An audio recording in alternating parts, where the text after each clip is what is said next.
Јас сум Билјана Волчевска, вечерва ќе бидам модератор на оваа дискусија. Инаку сум проектен менаџер на форум Цивилен мировен сервис, кој што воедно се организатори и коорганизатори заедно со ХМУС. Вечерва имаме Василка, представник од ХМУС на оваа дебата и дискусија и настан воедно, кој што впрочем е и дел од еден поопширен проект за кој што ќе поговориме малку покасно. Пред да започнам, би сакала да се заблагодарам до Хрватската телевизија и Хула Хоп продукцијата, кој што ни овозможија да го прикажеме филмов вечерва.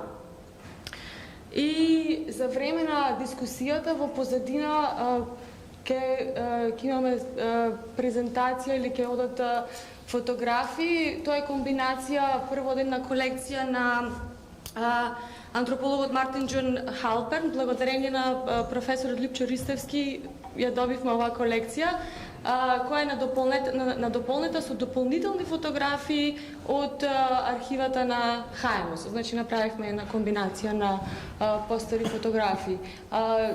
Чисто тие што се во боја се всушност од антропологот, од американскиот антрополог, а црно-белите се од архивата. Сега да ги представам вечерашните гости. Ја имаме до мене веднаш професор доктор Ана Ивановска-Десковска, која што доаѓа од архитектонски факултет. Јас лично исто ве познавам и во вашата инволвираност во МОМА и како еден од, поправете ме ако грешам, консултантите кои што работеа на тамошната изложба, ма верувам дека имате многу повеќе ангажмани кои што се исто поврзани директно со темата, вклучувајќи го и вашиот магистарски и докторски труд, ако не се лажам. Потоа е Василка Димитровска, директорка на ХМУС, Центар за научно истражување и промоција на културата. Професор доктор Лјупчо Ристевски, кој што доаѓа од Институтот за етнологија и антропологија, меѓутоа и самиот е вклучен директно во организирање на проекти кои што се бават со социјализмот од еден антрополошки или антрополошки аспект, за тоа ќе ни проговори покасно. Потоа Наум Трајановски, кандидат за докторски студии на Школата за општествени истражувања при Полската академија на науките. И Валентино Димитровски, раководител на оделението за движно културно наследство од Институтот за заштита на културно управата за заштита на културно наследство. Добро.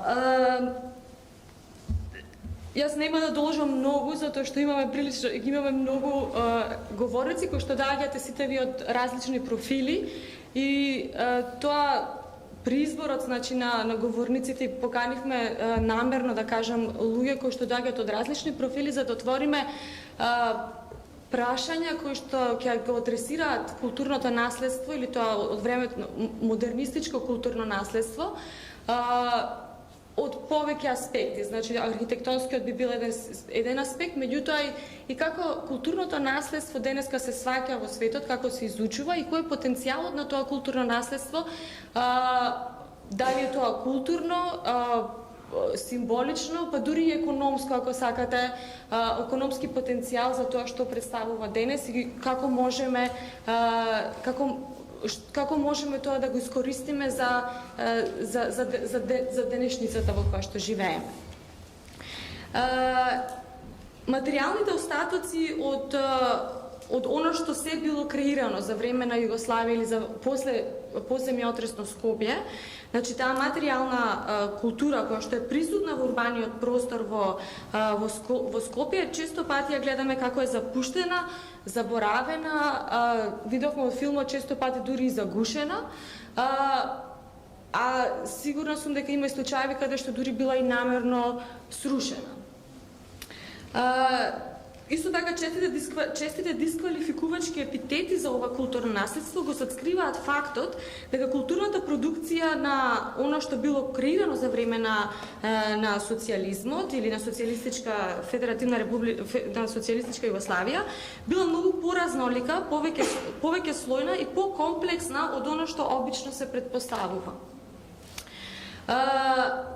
Моето главно прашање за денес е како настанало, како обстојува и дали има иднина за ова културно наследство.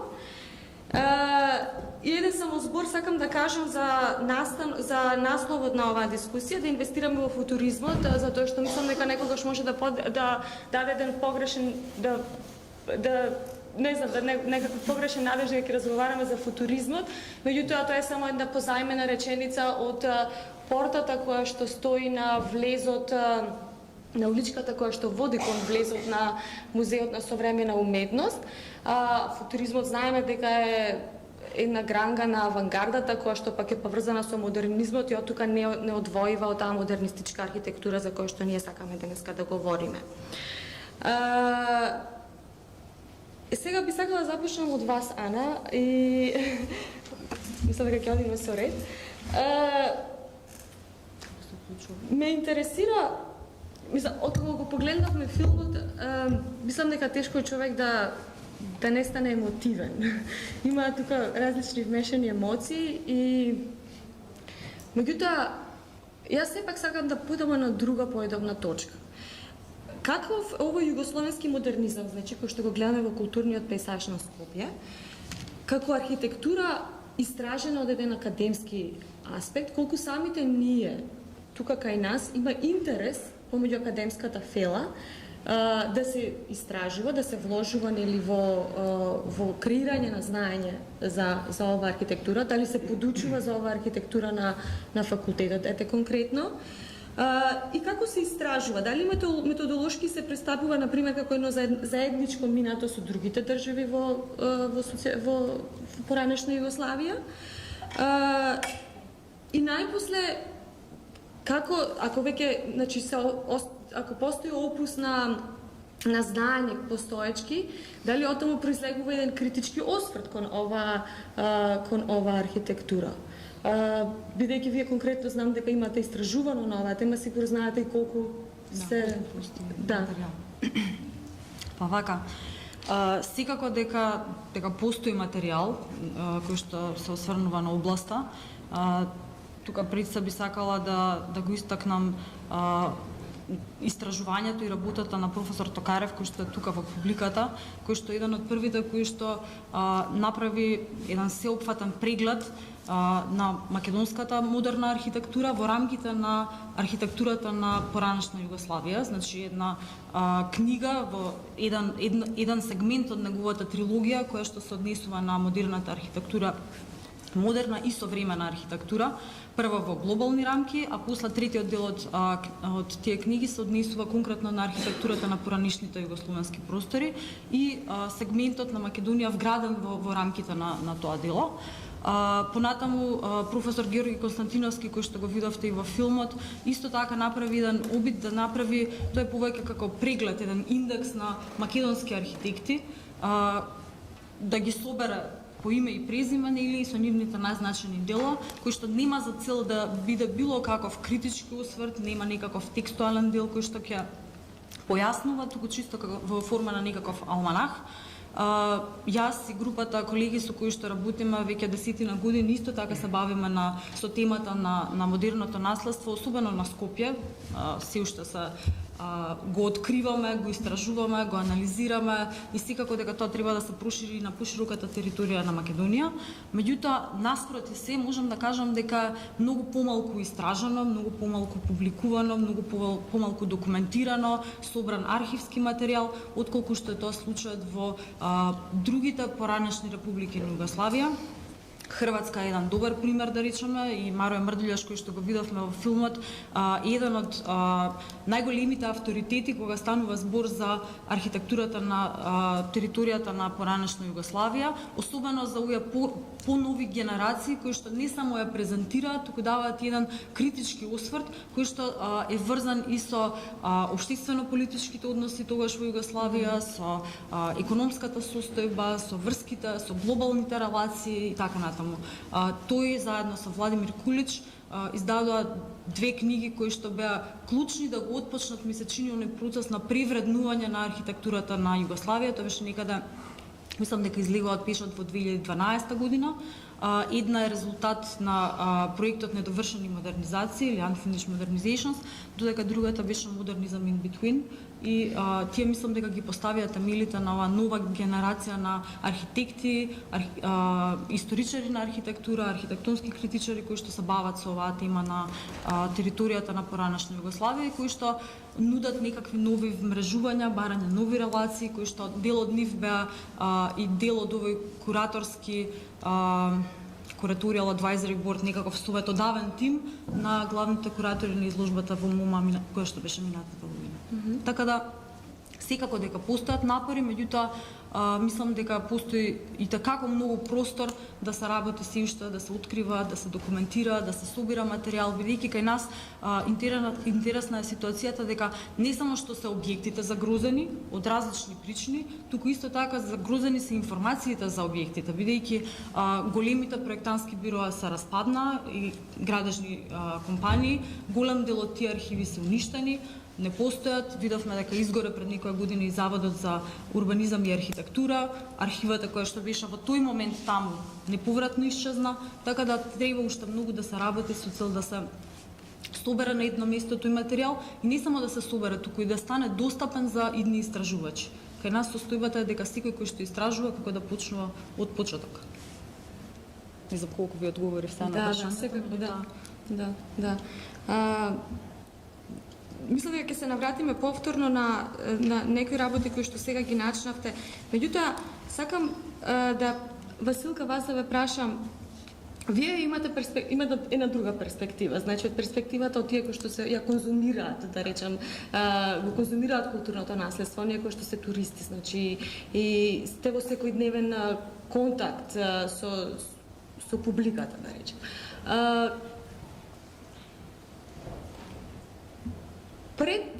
Сега вие самата, значи, работите на проектот и заедно со форум, нели, на истражување за интересот за ова културно наследство. Колкав е тој интерес за ова културно наследство? Ако е, зошто луѓето би биле заинтересирани за ова културно наследство и како би сакале, за што конкретно постои интерес за Добро вечер на сите. Благодарам Билјана и за представувањето и за прашањето. Добро вечер и на колегите кои се дел од форумот и на публиката која што дојде.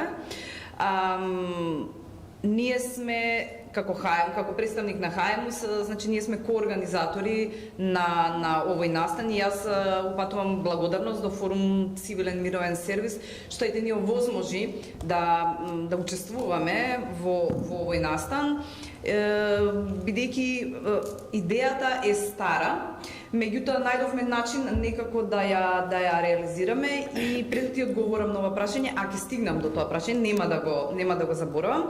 Сакам да кажам дека ова е всушност еден настан од еден поголем наш заеднички проект со форум ЗДФ или форум Цивилен мировен сервис кој што се вика Зборува Радио Скопје. Мислам дека секој што гледал барем еднашка некаков краток документарец за земјотресот на Скопје ја памти реченицата на новинарот од едно импровизирано студио. Добро утро, денеска е, не знам, 7 часот и 15 минути, 27 јули 1963 година зборуваме од импровизираното студио и потоа продолжува со набројување што се случило, кои се жртвите и така натаму.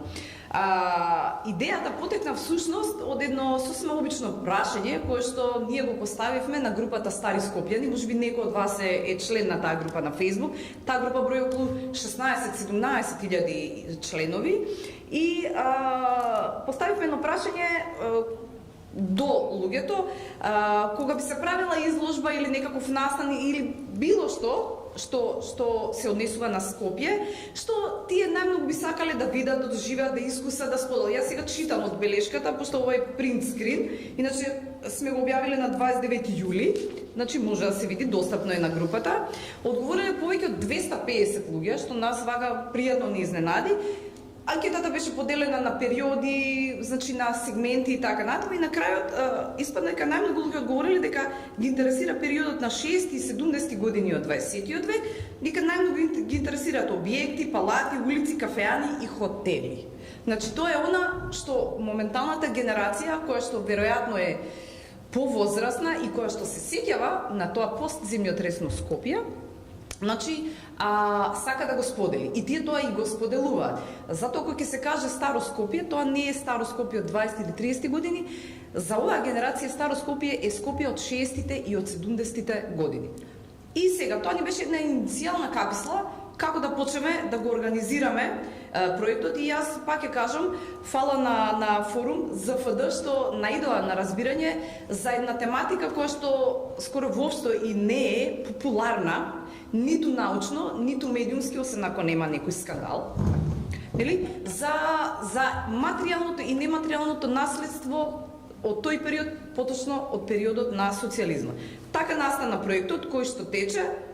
Ќе бидам јас кратка, зошто го почнавме овој проект? Прво, за да направиме научно истражување за Скопје, затоа што нема такви научни истражувања. Ги имало некогаш, крајот на 60-тите, почетокот на 70-тите години и некаде 75-та година ние работиме во архивите на библиотеките, тие завршуваат. Зошто и како не ми е јасно, меѓутоа до 80-та година заклучно со она што го публикуваше Заводот за урбанизам, кој што за жал изгоре, архивата изгоре, значи во последните години, освен професорката Ана наброја кои луѓе, значи публикувале, нема публикации воопшто за тој период. И многу малку зборувам и за материјално и за нематеријално наследство. Тоа истражување наше за овој проект зборува Радио Скопје е и правење на интервјуа, значи да се зачува дел од меморијата. Јас ќе тргнам од своје лични искуства. Јас имам дома двајца возрастни родители кои што го преживеале земјотресот, од кој што едниот памтеше многу добро, се разболе и во рок од неколку месеци веќе меморијата му е загубена. Заедно со него се загубени и драгоцени белешки. Што мене ми е криво, бидејќи не ги запишав, нешто помнам, тоа што го помнам, го ставив на хартија. Значи, исто така дел од овој проект е да се подигне свестоста за културното наследство од периодот на социјализмот. И сега тука доаѓа прашањето, нели покрај тоа што сум директор на Хајмс како Центар за научно истражување и промоција на културата, јас сум и професионален туристички водич повеќе од 20 години и јас годишно водам некаде околу 10.000 луѓе. Тоа воопшто не е тоа е една сериозна бројка. И најголем дел од тие луѓе во последните 2 години не прашува, во последните 2 години се смени перцепцијата благодарение на изложбата во МоМА во Њу Йорк. Значи се подигна интересот за периодот на социјализмот на едно генерално ниво. Исто така придонесе и овој серијал на документарци во продукција, на независна продукција во соработка со хрватската телевизија и ред други написи, но тие се многу ретки. И сега, она што ние се обидуваме да направиме е промоција и популаризација, иако е навистина многу тешко во услови каде што нема многу истражна литература. Добро кажа професорката Ана дека секој што почува да истражува, како да почува да истражува од почеток, и ние сега се обидуваме да ги сумираме на едно место библиографските белешки кои што се однесуваат на едно постземјотресно Скопје, кој што почало да се гради во 60-тите и во 70-тите години по земјотресот од 63-та година.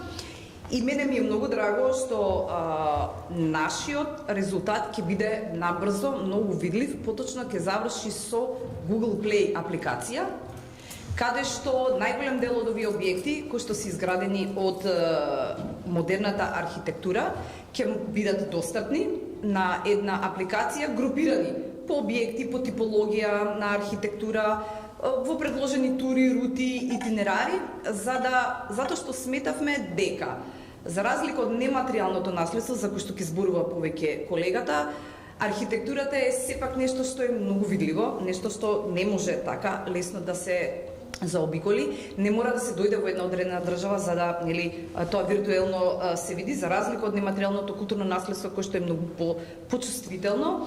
И сметавме дека на овој начин ќе обезбедиме лесно достапни информации на алтернативен начин, за разлика од научните публикации, и сметаме дека барем малку ќе придонесеме кон популаризација на оваа тематика, за да периодот на социјализмот се перципира како нешто кое што треба да биде проучувано како културно наследство.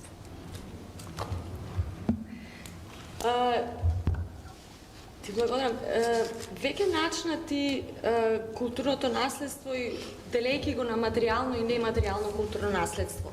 Во последните 2 децении, посебно во студиите кои што конкретно се занимаваат или уште наречени critical heritage studies, односно студии кои што го критизираат тој дискурс на културно наследство како што е воспоставен во праксите, посебно на УНЕСКО кој е на првична иницијатива за заштита на културно наследство. И една од главните критики за заштитата на културно наследство, како што е воспоставено во праксата денес, е тоа што има некоја вештачка поделеност на заштитата на материјалното од нематеријалното културно наследство. Затоа што најчесто тоа како такво не постои. Ако постои една зграда, таа зграда веројатно има и своја приказна. И заштитувањето на културното наследство не е просто конзервација и презервација или одржување на еден објект и потоа пренесување на следните генерации. Тука станува збор прашањето како ќе го користиме тој објект, како ќе му се даде значење на тој начин што ќе се одржува и значењето на тој објект и контекстот во кој што тој објект бил изграден, постоел и бил употребуван во најмала рака. И тука доаѓа нели улогата на антропологијата и тука не е случајно што и професорот Љупчо е вечерва со нас. Јас би сакала да чујам малку повеќе околу тоа. Која е улогата на антропологијата во оживувањето и зачувувањето на културното наследство, посебно во тој нематеријален аспект? Вие самите исто така имате школа која што мене лично ми звучи интересно, тоа е етнографија на социјализмот. Би сакала и за тоа нешто да слушнам и колку е тоа поврзано нели со ова што го говорам? Поврзано е во голема мерка и поврзано е во таа смисла што кога зборуваме за антропологијата, ама мислиме на социјализмот, главно тоа се однесува на етнологијата. А за тоа како бил нејзиниот статус во тој период најсликовито говори еден исказ на некој од тогашните политичари кои што кога му спомнале дека етнолозите би можеле нешто да придонесат во изградбата на социјалистичкото општество, рекол, само што излеговме од Опинци или вие сега сакате пак да не вратите таму.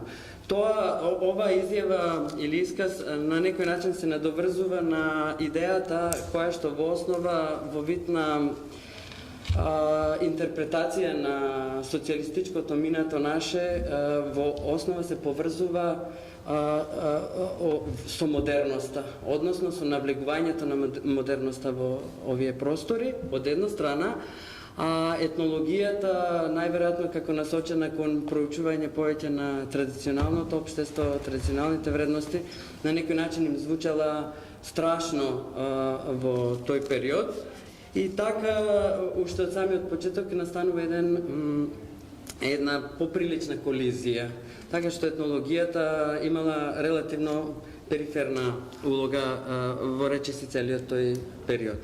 Како и да е, ние сме веќе во период повеќе од 30 на години после социјализмот, после распаѓањето на државата, на целиот општествен систем и речиси целата идеологија, но се уште живееме со тоа, да речам, со тие вредности. Не за џабе во целата таа литература и 30 години потоа, кога се реферира на нашите општества на овој регион и така натаму, се зборува за постсоцијалистички општества, држави и така натаму. Што значи ние живееме со тие вредности се уште и покрај тоа што сакавме низ различни јавни дискурси, културни политики, социјализмот на различни начини да го интерпретираме.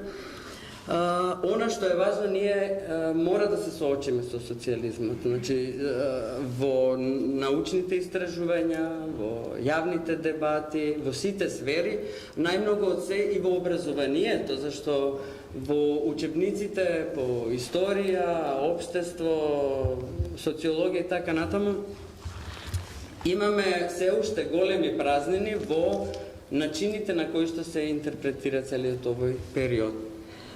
Тоа соочување со социјализмот, како што рековме, ниту ќе почне сега со нас, ниту некаде скоро ќе заврши.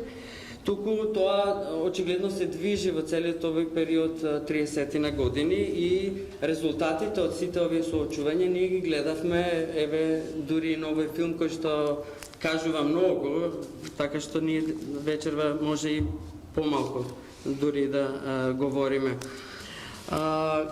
Кажува за различните обиди да се интерпретира социјализмот или целото тоа социјалистичко, целото тоа културно наследство што произлегува во времето на социјализмот. Како и да е, мислам дека е конечно време, иако веќе доцниме за разлика од соседните земји, да започнеме со едно посистематско следење, истражување, толкување, следење на различните интерпретации. Ние сме сведоци дека последниве 5-16 години или во последните 30 години имаме целосно редефинирање или обиди за редефинирање на одредени интерпретации што потекнуваа од времето на социјализмот. Во тоа голем дел од тие интерпретации се видливи денес во низ призмата на, да речеме, Скопје 2014, но огромен сегмент од тие интерпретации се дел од семејните приказни, индивидуалните стории на луѓето, животните приказни, така натаму, што за нас се исто така многу интересни. И од тука произлегува се повеќе и повеќе една потреба ние заинтересираните за различните аспекти на следење на сите овие различни интерпретации на социјалистичкото културно наследство на овие простори, да се на некој начин да се обидеме да изградиме некаква стратегија, некаков пристап кон културното наследство. На жалост, во Македонија немаме се уште некаков институционален пристап кон овие прашања. Ако држави во соседството или на поранешен СССР имаат институции кои што веќе го третираат како културно наследство тоа што е оставено од времето на социјализмот, ние немаме ни еден музеј, да речеме, во кој што тоа се обработува, третира на таков начин. Архивите во кои што се собираат етнографии, да речеме, на социјализмот, се исто така минимални или речиси ги нема. Како што реков, во образованието, во учебниците кои што би требало да третираат одредени тематики од овој период, исто така отсуствува или постојат огромни дискрепанци во третирањето. Тоа беше и побудата пред 5 години да се обидеме да направиме една школа во која што пролетна школа ја нарековме, се совпаѓа нормално смислено со периодот на 1 и 2 мај, кога ја организираме таа пролетна школа етнографија на социјализмот, на која што сакаме и се обидуваме низ вообичаено 4 генерални курса со малку теренски, можност за теренска работа на заинтересираните, главно се студенти кои доаѓаат од странство, да започнат малку по-детално запознавање и евентуална практично истражувачка работа на самиот терен. Го избравме местото Крива Паланка бидејќи се чини дека е еден од многуте специфични случаи на мали градови во кои што времето на социјализмот се идентификува со од една страна растење на малиот град, од друга страна уништување на селото, создавање на разни индустријски капацитети, главно се идентификува со идејата за развојот на модернизмот, индустриализацијата и така натаму, што значи дава можности на некој начин студентите и они кои што доаѓаат на школата по инситу, да речем, да се запознаваат со специфичностите на овој систем. Се разбира, таа школа не е поддржана досега од ниедна институција во финансиска смисла. Главно се обидуваме, пак јас мислам дека и не е лошо, бидејќи тоа ни ја дава и слободата на организирање на таа школа, така партизански повеќе да се организираме, да каниме колеги кои што доаѓаат вообичаено без да им треба некаков, да им даваме некаков надомест и така натаму. Но мислам дека би можело тоа да стане дел од еден по-систематски пристап, да прерасне можеби во еден центар за истражување на културното наследство на социјализмот, или ние малку за оваа година додадовме уште еден наслов на школата, социјализмот како културно наследство, култура, општество, сеќавања. И еве упатувам јавен повик до сите заинтересирани во смисла на луѓе кои што би сакале да помогнат во конципирање, преструктурирање и така натаму на целата оваа школа да се вклучат. Еве тоа нека биде за почеток. Да. Точно ова интердисциплинарност е она што мене најмногу ме привлекува кога зборуваме за културното наследство и блиско до тоа што вие го кажавте, истражувањето барем има сигурно поклопување со тоа што вие наум го работите. Вие го истражувате по земјотресно Скопје од една, да речем, друга методолошка и теоретска рамка, впрочем од перспективата на мемориски студии, каде верувам расправате и за колективните како и за индивидуалните мемории и за разлика од другите постари културни наследства, постсемиотресно Скопје е поскорешно минато со жива меморија. Што значи тоа? Што значи да се истражува една колективна меморија која што се уште живе, значи која што имаме се уште она што се вика, верувам, знаеш, од Асмано на комуникацијска меморија, кој што луѓе кои што се уште живееле во тоа време. Кои се твоите која е важноста на ова колективно сеќавање во разбирање на ова културно наследство? Благодарам Билјана, благодарам на организаторите. Како што добро напомена, јас ја работам сето овој историски фрагмент од малку поинаква страна и поинаков аспект. Ќе се обидам на кратко да дам вовед за моето истражување и пластично да го понудам мојот аргумент.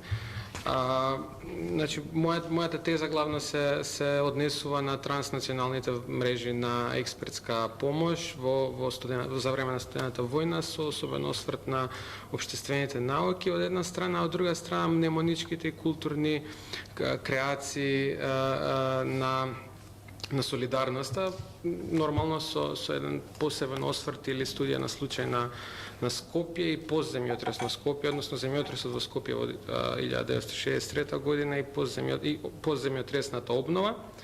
Така што јас од една страна гледам нормално, мислам, работам со експерти во Македонија и Полска, меѓутоа се обидувам да мапирам и политички, и медиумски дискурс, како и некои зерубевилијански комеморативни нарации, така што го пратам целиот тој период, како што и ти напомена, во неговата диахронија. Оно што можам да го наведам е да дадам една винјета, односно малку попластично да го наведам, да наведам таа прва некоја истражувачка интуиција што на некој начин ме наведе да размислувам повеќе за оваа тема. Именно се обидов најпрви пред едно добри 2 години чисто да ми беа интересни тие вернакуларни мемории во Скопје на ниво на локално ниво, така што немав некоја директна интенција према земјотресот, меѓутоа она што секогаш кога ќе се спомнеше земјотресот во тие некои интервјуа, она што ми беше мене интересно, очекувајќи некој онак флешбал мемории или травматски сеќавања, напротив добивав некои директни референци со некој културен наратив, со некој мит условно што се имаше случајно, што си создал на некој начин по земјотресот, така што тоа ме наведе да мислам дека има простор за истражување во оваа насока. И одговорот го, ето, најпластично што може одговорот го најдов во некои од овие основни дебати на студиите на колективна меморија, како што ти спомна Асман и клучниот текст од 2008 година, каде што сопругот Асман ги дели мемориите на комуникативно, на што Василка го начна, имено мемории кои што се присутни во рамки на 2 генерации до 3 максимум, мемории што многу тешко биваат кренати на некој повисоко официјално ниво, од една страна, од друга страна културната меморија која што е многу повеќе официјализирана, бива исто така зачувана во институции, има сосема поинаква динамика на функционирање, што на некој начин е прилично стар структуралистички аргумент за синхронија и диахронија и сето оно што со Сир се обидуваше да го покаже како функција во јазикот, на некој начин се пренесува на некое малку поинакво ниво. Оно што мене ме интересира и што може, мислам дека има неверојатен простор во Скопје и ете на оваа студија на случај да се размислува за динамиката на културната меморија од една страна како платформа и индивидуалните мемории, а дури може и од мислам таа една меѓуфаза од фамилиарни мемории, семејни мемории што се јавија по истражувањето на Асман, имено исто во германската традиција на студии на културна меморија, токму тие семејни мемории, каде што исто мислам дека се има доста простор за анализа за како тоа земјотресот која е динамиката на сеќавањето за земјотресот во рамки на едно семејство. Така што мислам дека овие 3 пункта се прилично важни за истражување и веројатно за динамиката помеѓу овие 3 нешта може подоцна да. Да, точно таа спротиставеност до некаде од тоа што се случува со колективната или индивидуалната меморија од една страна, каде што е толку присутно и силно, значи тоа сеќавање за тоа скорешно минуто што е сосема природно, и од друга страна таа дури да кажам засраменост во јавниот дискурс да се зборува за едно толку скорешно минута, дури критички да било каков начин, едноставно тоа отсуство да се зборува за минато кој што толку директно, значи го гледаме во секојдневниот живот, во јавниот простор, во учебниците, во начинот на значи во сите пори на општеството се уште е присутно на толку ниво, меѓутоа има некаква отсуство, значи има тоа е толку очигледно и а од друга страна значи тоа што ти зборуваш, значи таа колективна индивидуална меморија наспроти пак од трета таа културна меморија што е во музеите, што е во во театрите, во сите културни институции. Тоа ми е многу интересно како функционира во секојдневниот живот. Валентино, вие доаѓате директно нели од таму каде што се прават легислативите, се прави културната политика, се креираат тие културни политики во однос на културното наследство. Конкретно прашање да започнеме со тоа колку има објекти или монументи од овој период во Скопје што се заштитени како културно наследство, дали има воопшто, дали има дата на податоци, дали се знае во каква состојба се некои од тие објекти и монументи, значи споменици кои што се или барем се потенцијално може да се третираат како културно наследство. Дали има поддршка, иницијатива во вашата институција или пак од град Скопје или пак на некој државно ниво интерес за заштита на културното наследство од времето на социјализмот? Нема. Значи, одговорот е многу јасен и концизен. Нема. Доаѓам од институција која е еден од главните одговорни субјекти за она што му се случи на Скопје во изминатите 10-15 години, на жал. И јас практично, не знам зошто се пријавив како со моето звање од установата и од каде доаѓам, еве сега го коригирам тоа, јас сум историчар на уметноста. Не се гордеам што работев во времето кога, и се уште работам, но во времето кога се случуваа сите овие идиотизми со Скопје и губењето на неговиот историски лик. Постар и понов. Но би сакал да укажам пред да одговорам колку објекти се заштитени, само 2 се инаку, ќе зборуваме и за тоа. Во поканата и во образложението што го пративте, имаше една синтагма за социјалистичка архитектура, урбанизам, значи една синтагма која што најблагоречено не одговара на вистината. Не постои социјалистичка архитектура и урбанизам, не кај нас насекаде во светот, како што не постои впрочем ни капиталистичка. Во историјата на уметноста, историјата на архитектурата се барата со други стилски и други структурни формации. Во Македонија нема социјалистичка архитектура, има архитектура создавана во времето на социјализмот, тоест на општественото редување што било по тој назив. И колку и тоа одговарало на тој назив, тоа е друго прашање од многу поширок диапазон и аспекти. Во Македонија, како и насекаде на просторот на Балканот, практично од периодот меѓу двете светски војни постапно на голема врата навлегува модернизмот во архитектурата. За среќа на Македонија, многу архитекти од поранешните југословенски простори меѓу двете светски војни, немајќи таму ангажмани, доаѓаат и прават одредени објекти, главно стамбени, приватни објекти, кои што ги имаме се уште за среќа сочувани и во Скопје, во Битола и во други градови. Имаше повеќе од Русија. И од Русија. Но има и од југословенските простори.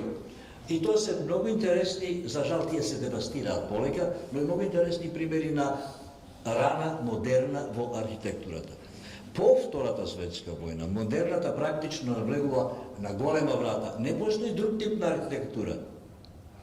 Ова го говорам бидејќи пред некој ден имаше трибина на телевизија меѓу двата градоначалници, каде што поранешниот градоначалник Коце Трајановски дефинира дека пред 63 година немало модерна архитектура, имало класична или не знам каква, и потоа кога после земјотресот всушност комунистите или можеби комуњарите го искористија моментот и ја наметна таа синтагма модернистичка. Напротив, погрешно, со ништо не образложено, идиотско третирање кое што е прилично расширено, особено меѓу помладите. Во Македонија, по Втората светска војна и во Скопје, со првите планови на Кубеш и неговата групација. После тоа од 65 година, модерната е практично единствениот образец, единствениот културолошки, цивилизацијски диктат на овие простори. Социјалистичката синтагма во уметноста, во културата, во архитектурата во Југославија за среќа е присутна само од неколку години. Од 50-тите години практично сите модернистички пракси, доцна модернистички пракси не се на сцена во ликовната, во било која сфера од уметноста и од општеството. Југославија се отвора тогаш постепено, но потоа и на голема врата и кружат различни идеи за практично она што се случи со Скопје по земјотресот. Не се случи како некој не знам каков исклучителен настап.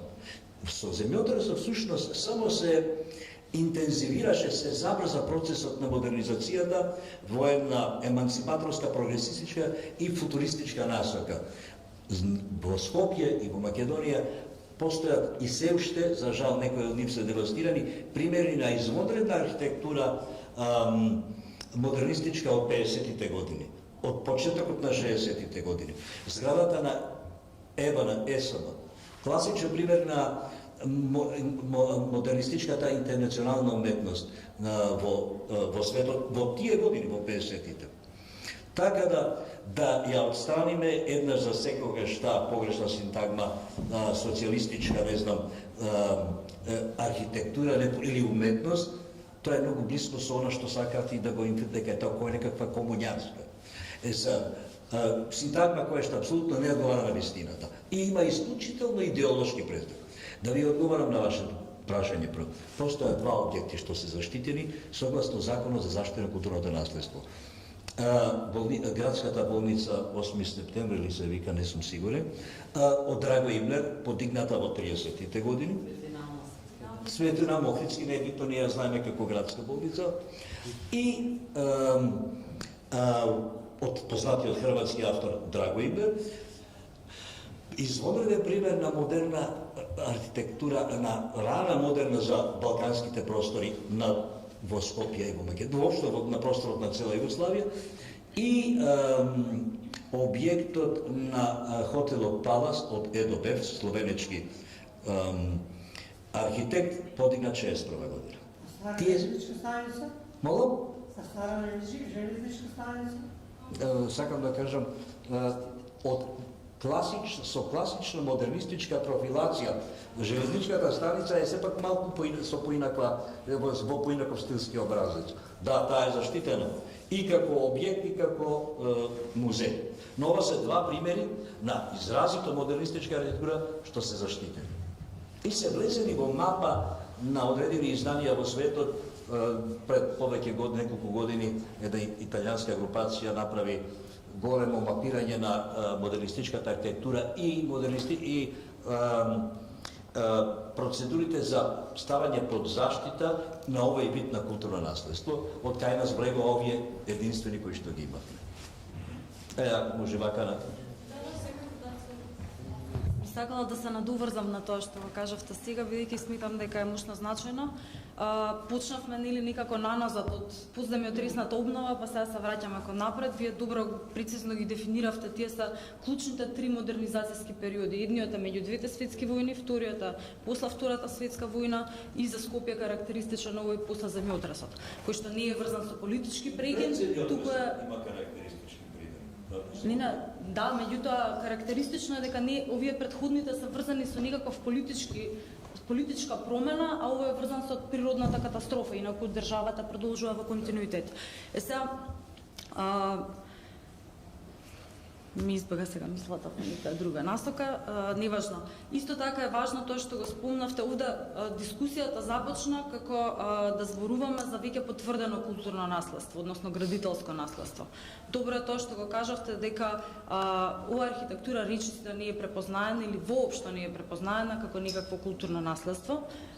Доскоро меѓу институциите секако, меѓутоа исто така доскоро постоеше дилема, па би рекла и меѓу архитектонската професија, што е тоа што е вредно, а што е тоа што не е вредно. Дали е вредно, колку е вредно, така да се наоѓаме на самиот почеток, на самиот праг на некаков разговор и дискусија и вреднување и валоризација на она што представува наследство. Сметам дека е особено значајно ова архитектонско наследство за Скопје и тоа е по мене, можеби е сега прехрабро да се каже, меѓутоа го дефинира неговиот архитектонски идентитет и заради обемот и заради вредноста на одредени архитектонски споменици. Тоа е можеби клучното архитектонско наследство на градот Скопје и сметам дека тоа е еден апел кој што пред се до институциите, оти може ние да разговараме и може да правиме некакви индивидуални иницијативи и може да правиме индивидуални истражувања и може да правиме изложби како што и сме правеле.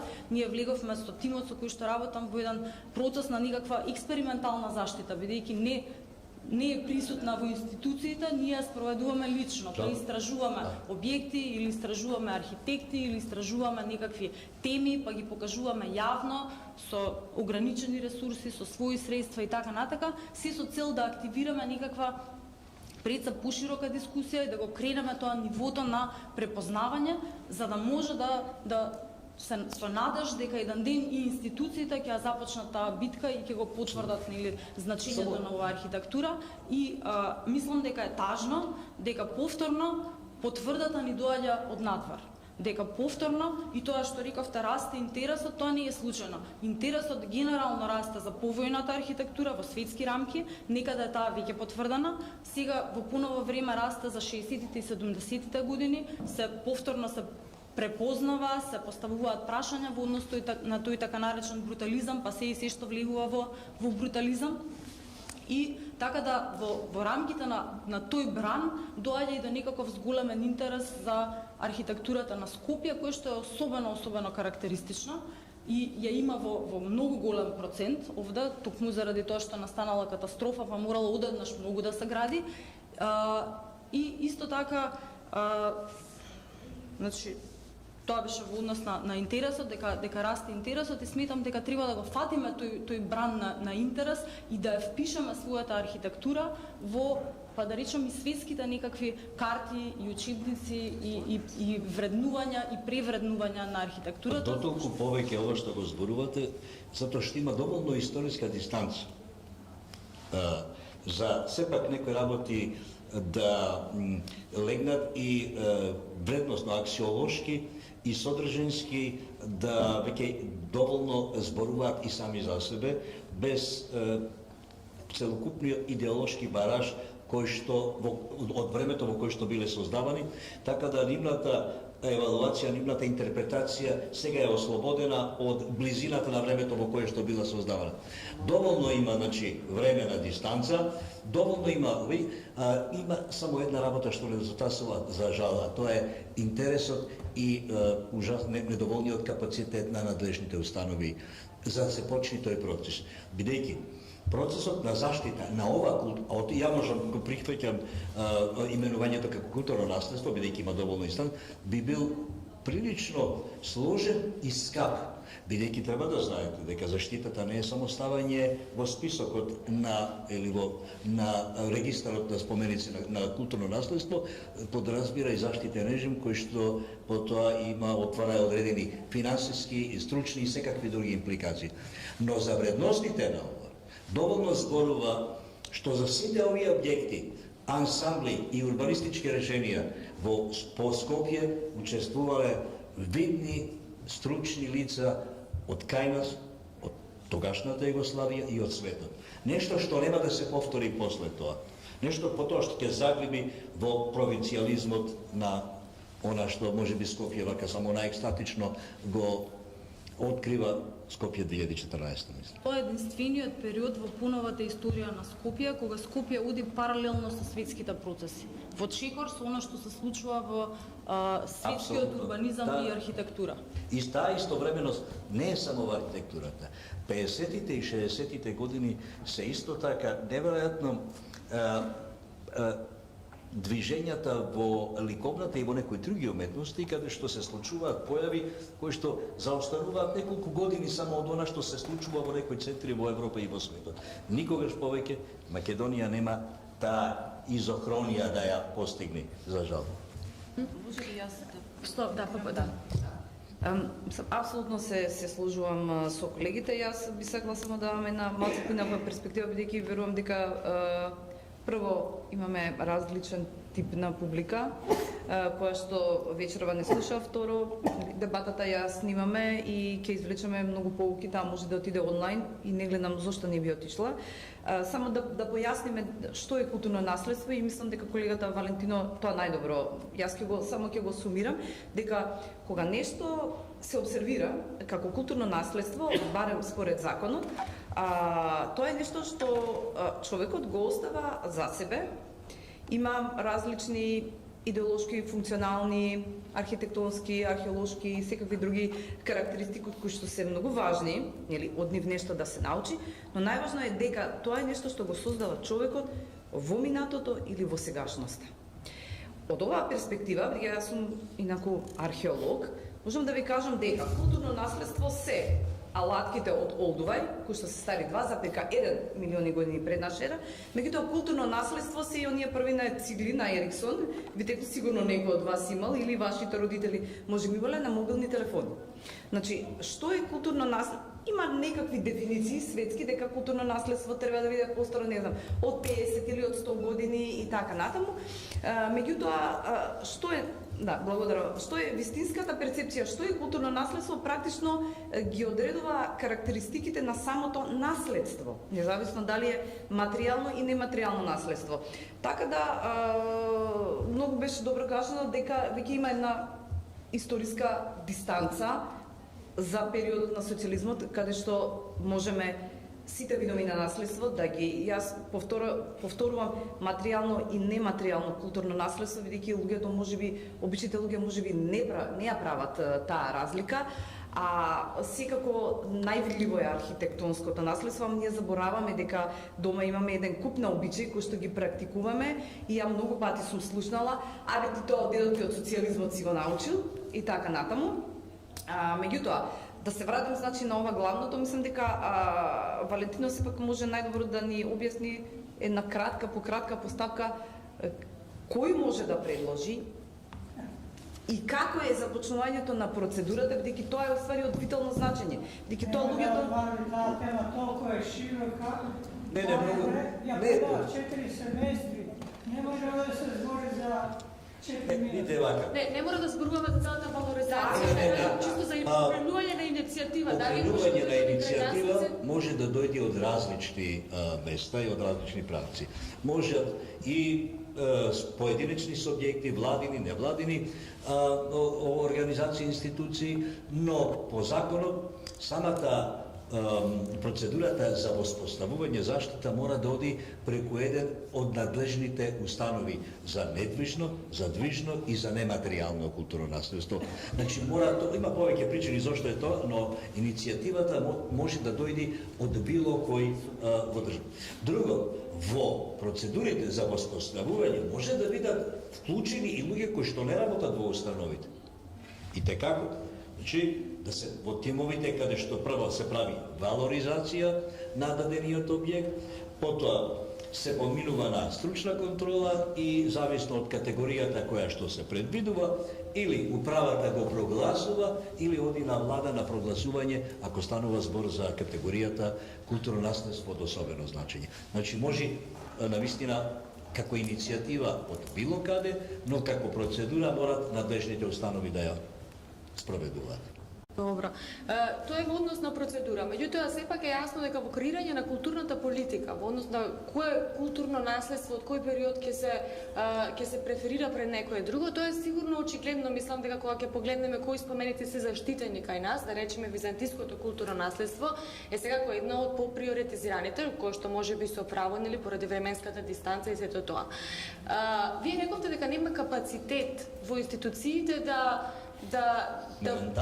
каков капацитет? Не постои иницијатива, не постои знаење? Не постои иницијатива, не постои доволно стручен кадар, не постои интерес кај оние кои што се над нас тоа да го подкрепат. Така да се уште како да не е дојдено на дневен ред заштитата на овој дел од културното наследство. За жал. Јас ќе се вратам повторно на тоа што го реков. Тоа не е така заради што процедурата е ваква или онаква. Тоа е така заради тоа што 30 години ние имаме културни политики во кои што сакавме од ово културно наследство да се оддалечиме, да го заскриеме, да се дистанцираме.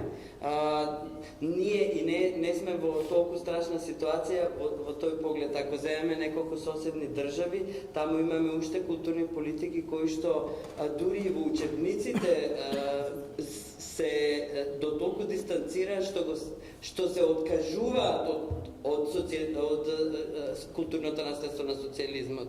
Имавме колеги на една конференција рекоа, ама тоа е културно минато од кое ние се одрекуваме. Ама ние не може да се одречеме од нашето културно наследство и минато. Тоа е дел од нас, од нашиот идентитет.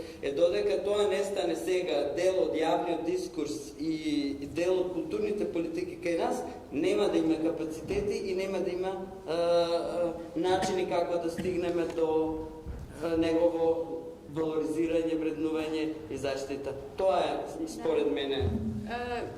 Да се надобрзам на тоа и на оно што вие, Валентино, го кажавте во однос на критиката која што е во наш за таа синтагма која што ние употребивме социјалистичка архитектура, која што целосно се согласува. Меѓутоа, има тука еден елемент кој што ме тера да размислувам. Социјалистичко културно наследство за мене може би не социјалистичка архитектура, меѓутоа за мене сосема е валидна таа синтагма социјалистичко културно наследство, како што е валидна и синтагмата отоманско културно наследство, како што е исто византиско културно наследство, затоа што е тоа културно наследство кое што произлегло од некој период. И сега јас приметувам и често, значи кога разговарам посебно со архитекти, таа дистанца од идеологијата која што била нели од таа општествено политичка рамка во која што сакале или не таа модернистичка архитектура била произведена и која му дозволила, значи од причини кои што од политички причини Југославија се отворила во тоа време. Значи, колку и тоа да не е социјалистичка, затоа што модерната сигурно го надминува, не само што го надминува, туку го доаѓа повеќе од запад, ги надминува тие рамки, сепак колку можеме ние да одвоиме тоа од фактот дека тоа е произведено во едно општество политички контекст, кој што е поврзан со социјализмот и на крајот на краиштата зошто модерното да не може да биде едно културно наследство на социјализмот? Тоа може да биде и културно наследство во времето на социјалистичкото уредување. Но не можеме ниту една појава, движење кај нас во Југославија и пошироко да ја именуваме социјалистичко. Можеме абстрактен експресионизам, можеме енформел, можеме брутализам, други термини се користат и тие се многу по-практични, по-објективни. Вако идеолошко етикетирање е прво погрешно, непотребно, нема ништо што стои за тој назив. Поинако е со именувањето на османлиски период, османлиско културно наследство.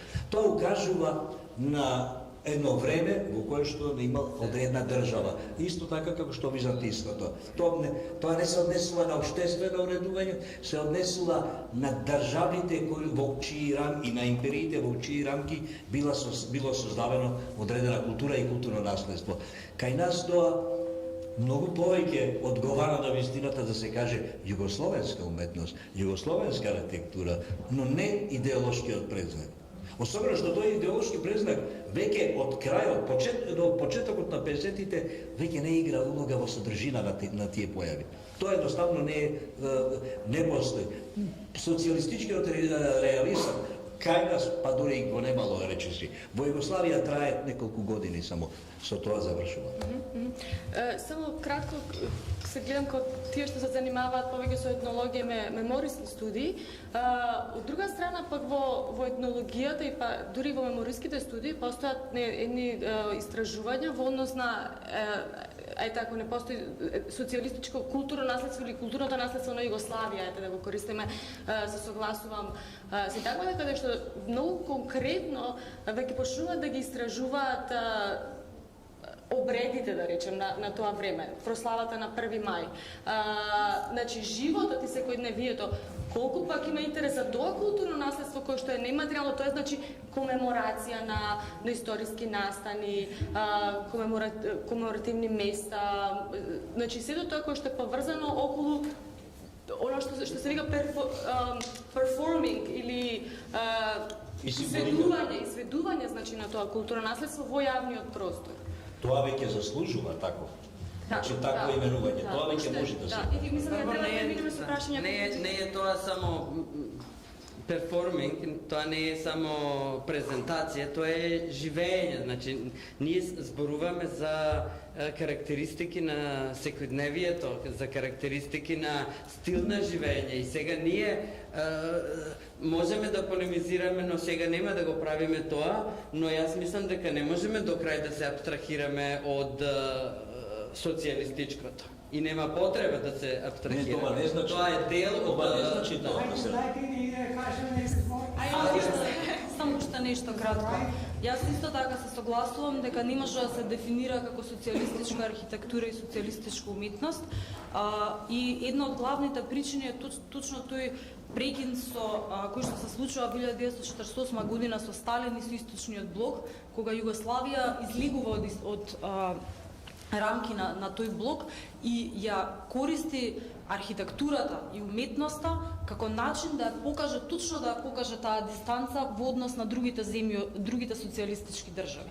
Така да кога ќе се каже социјалистичка архитектура, многу повеќе се врзува тој термин со архитектурата на другите социјалистички земји во тој период, а Југославија модернизмот станува алатка за еманципација, за модернизација на државата и многу поблиска до западот и влијанието многу повеќе доаѓаат од таму отколку што доаѓаат од истокот. Источниот блок во тој момент се наоѓа длабоко во соцреализмот и длабоко во некакви други линии, некакви други правци и точно заради тоа не може да се направи таква идентификација. Затоа што архитектурата што се создава во Југославија во периодот од 45-та па некаде до средината на 1980-те години апсолутно не може да се смета за социјалистичка архитектура.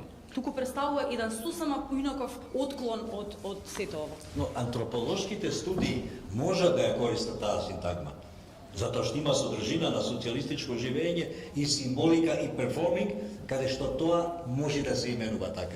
Само Уште малку кратко и потоа да ја дадеме простор на публика. Може би неблагодарна, ќе се обидам да сумирам. Се согласувам дефинитивно со сите поенти. Она што интересно е што две работи, накратко ќе се обидам да кажем. Една од клучните поенти веројатно и на филмот, она што најмногу ме остави впечаток е тој веројатно и Љупчо малку го засегне, немањето на некој општествен консензус создава некои простори, чепови кои е многу лесно да се пополнат со некаква идеолошка матрица. А од друга страна, мислам, нормативно не е во ред да се зборува за социјализам или за југословенско минато, бидејќи самиот тој период од неколку децении е неверојатно комплексен. И само ќе дадам еден мал пример во однос на меморијата за културната меморија за земјотресот. Доволно е да се погледне како, например, во доцните 80-ти се развива таа културна меморија во однос на земјотресот. Доволно е да ги погледнете медиумските текстови од тој период, воопшто ја напуштаат комплетно, доцни 80-ти говориме за, значи веќе го нема ни свичот, го нема ни, значи се напушта во рамки на, условно кажано, југословенското минато. А од друга страна 60-тите се многу имаат сосема друга динамика, како што беше кажано, на политичко ниво, на секакво друго. Така што веројатно тоа се вака интересни поенти што може да се... Дали има прашања од публиката или коментари